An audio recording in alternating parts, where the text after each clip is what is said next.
O ito naman, Kuya Mark, dako tayo, ano ang false testimony? Yung false testimony, iba yun sa perjury. Ang perjury, gumagawa ka ng statement under oath before a notary public. Perjury yun. Ang false testimony, nagsisinungaling ka while you're testifying in court. Yun yan. So, punta ka sa court, nag-testify ka, umawa ka ng Biblia, gumanon ka, di ba? Tapos, makaupo ka doon, gumagawa ka ng statement doon sa korte. Tapos, yung statement mo, yung sinasabi ni MJ kanina, nagsisinungaling, yan, false testimony ang tawag doon. Kasi false testimony, nag-testify ka under oath in court proceeding or in judicial proceeding. False testimony ang tawag doon. Basta mapapatunayan na nagsisinungaling ka. Tama. Ngayon, Kuya Mark, ano-ano naman ang mga klase ng false testimony? Maraming klase ng false testimony, Josh, yung tinatawag na false testimony against the defendant in criminal cases. False testimony in favor of the defendant. Pabor ka sa defendant, nagsabi ka ng mga kasinungalingan, pabor sa defendant. False testimony in civil cases. So, iba-iba yung kaso doon, but normally, in general, that is false testimony.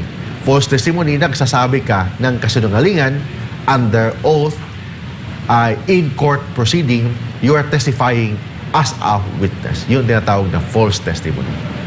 Ako, marami tayong nakikita na ganyan, Kuya Mark. Inconsistent. Daming mga sinungaling sa korte. Oo. That's why ang judge, minsan nakakapagod maging judge kasi imagine, pinakinggan mo lahat ng mga sinungaling every day. Ha? Morning, hearing. Lahat ng mga kasinungalingan kailangan mo pakinggan. Paghapon, hearing naman. Lahat ng mga kasinungalingan palagi mo na pakinggan. That's why dami kong kilalang judge, tumanda sa trabaho. Nakakatanda ang mga sinungaling eh. Nakaka-stress. Di ba? So, yung isa, kaibigan ko, ang ganda pa niya, yung sa law school pa kami. So, naging judge na, naging manang na. Naging nanay na. Ha? Naging nene na. Oo. Bakit? Alam ko na. Dahil, palagi niya pinakinggan ang mga kasinungalingan. And nakaka-stress. Stressful kasi makikinig ng mga sinungaling. Ha? So, how much more, iba-ibang tao pakinggan mo. That's why in trial practice, MJ, if you want to be a lawyer, may trial practice ka, hindi lahat na sinasabi ng witness totoo.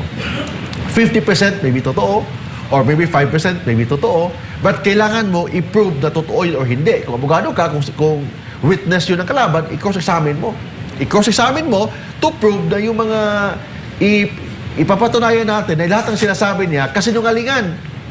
Kasi kung hindi ka mag-question, hindi ka mag-cross-examine, there's a presumption na yung sinasabi ng witness, totoo. Kung ikaw yung abogado, napakinggan mo yung kalaban mo, yung witness niya, ang galing magsinungaling. Magaling para aktor, magsalita pa, may mga konting drama pa, may konting iyak-iyak pa kunwari. So, parang Madriaga yan ha? Umiyak.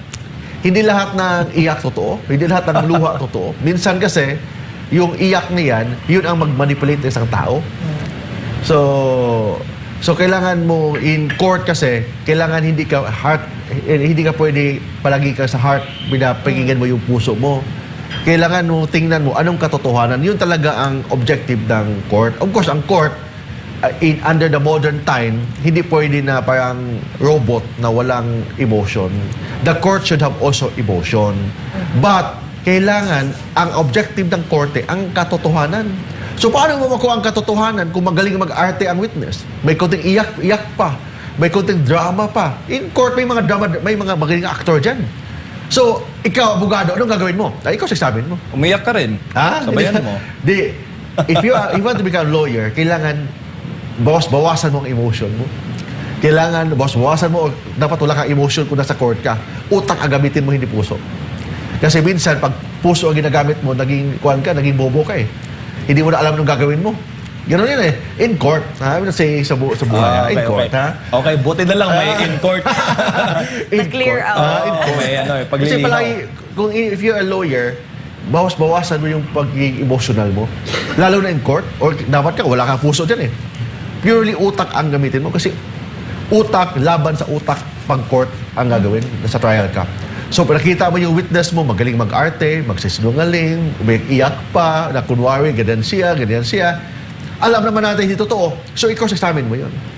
O, bakit mo nagawa yun? Bakit mo i-question mo? So, doon mo malaman na ang mga kasinungalingan niya.